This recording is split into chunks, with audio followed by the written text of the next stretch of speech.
Corona के टीकाकरण की कवायद उत्तर प्रदेश में काफ़ी ज़ोर शोर से चल रही है और सरकार का ये दावा है कि जून में 1 करोड़ से ज़्यादा लोगों का टीकाकरण हुआ है और जुलाई में भी 1 करोड़ से ज़्यादा लोगों का टीकाकरण होगा। यही वजह है कि ऐसे जो टीकाकरण के सेंटर हैं उन पर आपको एक लंबी कतार देखने को मिलेगी और तमाम सारे लोग वैक्सीन लगवाने के लिए आपको हैरान परेशान इधर उधर घूमते भी मिलेंगे। हालांकि अब इसमें बहुत सारी जो है वो गड़बड़ियों की भी शिकायत सामने आ रही है।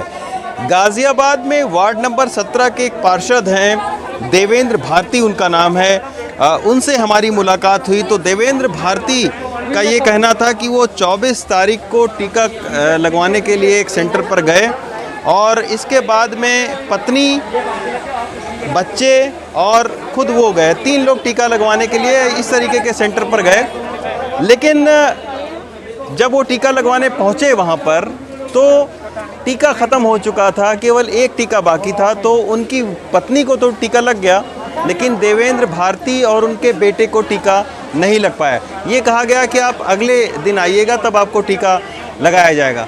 उसके बाद में देवेंद्र भारती गए नहीं टीका लगवाने के लिए, उनको वक्त नहीं मिला, वो कहीं बाहर चले गए थे। 28 तारीख को उनके पास मैसेज आया कि आपका वैक्सीनेशन हो चुका है, यानी आप वैक्सीनेटेड हो चुके हैं। उनके पास ही नहीं, उनके बेटे के पास में भी आया मैसेज कि वो और उनके बेटे का जो वैक्सीनेशन है वो हो चुका है। तो उसकी जब शिकायत उन्होंने करने की कोशिश की सीएमओ को गाज़ियाबाद के, तो उन्होंने फ़ोन नहीं उठाया। लेकिन ये कोई देवेंद्र भारती इसके इकलौते उदाहरण नहीं है जिसमें ये गड़बड़ी हुई हो कि उन्होंने टीका नहीं लगवाया और उनके पास में मैसेज आ गया हो कि आपका टीकाकरण हो चुका है। और भी तमाम सारे ऐसे लोग हैं। एक हमें मेरठ के स्थानीय आदमी मिले वहाँ पर, उनका नाम दीपक है। वो अपनी माँ के लिए एक स्लॉट उन्होंने मेरठ में बुक करवाया, लेकिन उस दिन उनको फीवर था तो उनकी माँ जा नहीं पाई और दूसरे दिन दीपक के मोबाइल पर मैसेज आया कि आपकी माँ को वैक्सीन लग चुका है।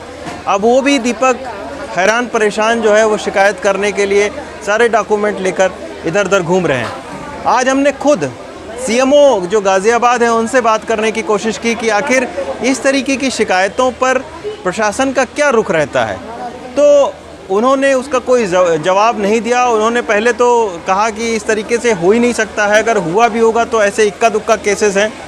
हम भी ये कह रहे हैं कि अभी हमारे भी हाथ में उस तरीके के तथ्य नहीं सामने आए हैं कि हम कह सकें कि ये बहुत बड़ी तादाद में इस तरीके की धांधली हो रही है। हमें 2 शख्स जो मिले उनके आधार पर हम ये बात कह रहे हैं कि इस तरीके की गड़बड़ियाँ हुई हैं, लेकिन इन गड़बड़ियों को एड्रेस करने का, इन गड़बड़ियों को शिकायत सुनकर उस पर क्या कार्रवाई होगी, इसके बारे में अभी तक कोई प्रक्रिया नहीं अपनाई गई है। आज हमने उत्तर प्रदेश के स्वास्थ्य राज्य मंत्री अतुल गर्ग से बात की। उनका ये कहना था कि अगर ऐसी गड़बड़ियाँ सामने आई हैं, पहली बात तो प्रमाण पत्र जारी नहीं होना चाहिए बिना वैक्सीनेशन के, और अगर हो गया है तो ये बहुत ही ख़राब बात है और इस पर कड़ी कार्रवाई होगी। अब देखते हैं कि राज्य मंत्री के इस आश्वासन पर प्रशासन कितना अमल करता है।